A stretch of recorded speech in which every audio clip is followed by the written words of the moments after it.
Okay, here we are up under the house, and I've got my emergency backup drain, the main drain, and the supply line from the aquarium, from the sump. And I got this really cool tool here for tightening up my unions.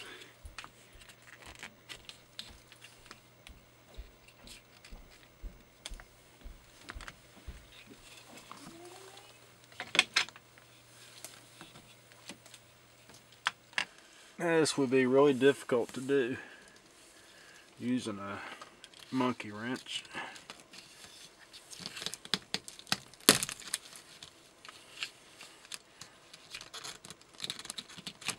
Especially in such a tight corner. Such tight quarters. I've got a bit of a bend in the PVC here.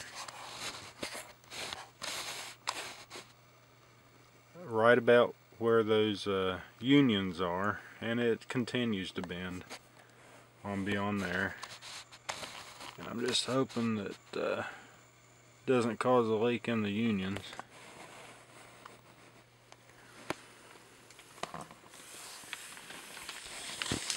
Come from the tank up to the sump, drain the sump, back down to the tank again, and that's about all I can do video wise up under the house. That hurts. Well, I got my trap installed on my 1-inch drain from the sump, the overflow, and on the end there I've got PVC insert fitting, which is just slipped on. I can take it off and add another section. I can actually run it outside over here in these holes in the block. So